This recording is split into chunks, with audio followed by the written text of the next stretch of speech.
Assalamualaikum warahmatullahi wabarakatuh. Perkenalkan, nama saya Rudi Cahya Kumala dari kelas 12 RPLC nomor absen 30 dan dari SMKN Negeri 4 Malang. Masuk materi basis data. Perkenalan tentang basis data. Apa itu basis data? Basis data adalah himpunan kelompok data yang saling terhubung dan diorganisasi sedemikian rupa supaya kelak dapat dimanfaatkan kembali secara cepat dan mudah. Kumpulan data dalam bentuk file, tabel, arsip yang saling terhubung dan tersimpan dalam media penyimpanan elektronik untuk kemudahan pengaturan pemilahan, pengelompokan, dan pengorganisasian data sesuai tujuan. Dengan basis data, seseorang dapat menyimpan sebuah informasi seperti data mahasiswa, kepegawaian, atau produk ke dalam media penyimpanan elektronik seperti cakram, magnetis, disk melalui perangkat komputer untuk kemudian data tersebut dapat digunakan sesuai keperluan.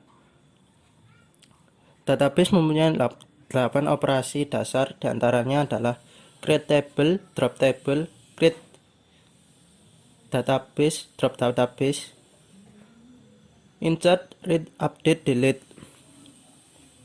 Kelebihan dan kekurangan pada basis data. Untuk kelebihan pada basis data yaitu pertama, kecepatan dan kemudahan. Dengan menggunakan basis data, pengambilan informasi dapat dilakukan dengan cepat dan mudah. Kedua, pemusatan kontrol data. Karena dengan satu basis data untuk banyak keperluan pengontrolan terhadap data cukup dilakukan di satu tempat saja. Cek. Ketiga, efisiensi ruang penyimpanan. Dengan pemakaian bersama, tidak perlu menyediakan penyimpanan di berbagai tempat, tetapi cukup satu saja sehingga ini akan menghemat ruang penyimpanan. 4. Keakuratan. Penerapan secara ketat aturan tipe data, domain data, keunikan data, hubungan antar data, dan lain-lain dapat meningkatkan keakuratan dalam pemasukan dan penyimpanan data. Ketersediaan.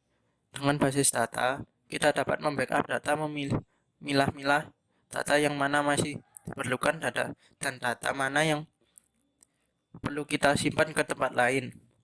Hal ini mengingat pertumbuhan transaksi suatu organisasi di waktu ke waktu, membutuhkan media penyimpanan yang semakin besar. Keenam, keamanan. Kebanyakan DBMS dilengkapi dengan fasilitas manajemen penggunaan, diberikan hak akses yang berbeda-beda sesuai dengan pengguna dan posisinya. Basis data bisa diberikan passwordnya untuk membatasi orang yang mengaksesnya. 7. Kebebasan data. Jika sebuah program telah selesai dibuat dan ternyata ada perubahan isi atau struktur data, maka dengan basis data, perubahan ini hanya perlu dilakukan pada level DBMS tanpa harus membongkar kembali program aplikasinya. User view. Basis data menyediakan pandangan yang berbeda-beda untuk tiap-tiap pengguna. Sebagai contoh, kita memiliki data-data perusahaan yang bergerak di bidang retail, data yang berupa data barang, penjualan, dan pembelian, sehingga ada beberapa jenis penggunaan yang memerlukan informasi terkait dengan data perusahaan tersebut. Untuk kekurangan basis data, yang pertama yaitu lebih mahal. Pada sistem basis data membutuhkan sumber daya yang lebih tinggi, terlebih untuk melakukan perawatannya yang secara berkala. Kedua, proses backup yang cukup memakan waktu. Sistem basis data mencakup banyak file, sehingga jika melakukan backup akan menghabiskan waktu. Ketiga, bila ada akses yang tidak benar, kerusakan dapat terjadi. Kesalahan dalam mengakses bisa menyebabkan berbagai masalah, terutama oleh sembarang pengguna. Keempat, sistem lebih rumit sehingga memerlukan orang ahli. Sistem basis data sangat kompleks. Tidak sembarang orang bisa menanganinya, terutama dengan berbagai macam resiko, sehingga hanya orang ahli yang hanya bisa menanganinya. Contoh penggunaan basis data. Pertama, pada bank terdapat pengelolaan data nasabah, akunting, dan semua transaksi perbankan. Kedua, untuk bandara terdapat pengelolaan data reservasi dan penjadwalan. Ketiga, untuk universitas terdapat pengelolaan pendaftaran dan data alumni. Keempat, penjualan. Terdapat pengelolaan data customer, produk, dan penjualan.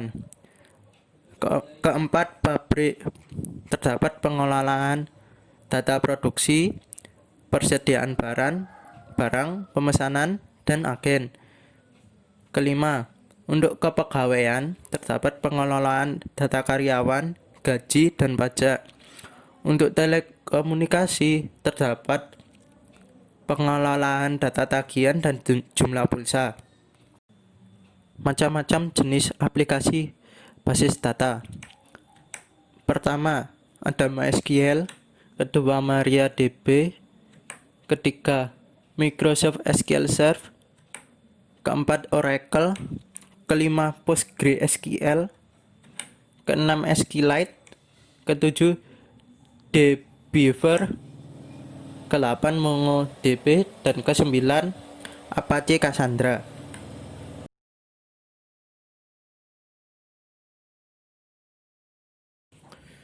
ERD atau Entity Relationship Diagram adalah suatu model untuk menjelaskan hubungan antar data dalam basis data berdasarkan objek dasar data yang mempunyai hubungan antar relasi.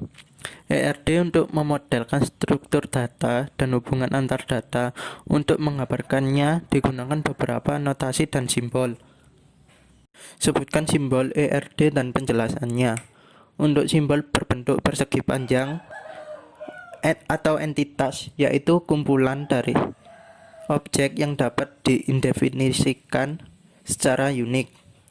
Untuk belah ketupat atau relasi, yaitu hubungan yang terjadi antara salah satu lebih entitas. Jenis hubungan antara lain one to one, one to many, dan many to many. Dan untuk simbol oval adalah atribut, yaitu karakteristik dari entitas atau relasi yang merupakan penjelasan detail tentang entitas. Dan simbol berbentuk garis adalah hubungan antara entitas dengan atributnya dan himpunan entitas dengan himpunan relasinya. Desain ERD Project Prakerin. Dikarenakan Project Prakerin saya tidak ada database, melainkan membuat database itu sendiri, jadi tidak ada desain ERD. Sekian, terima kasih.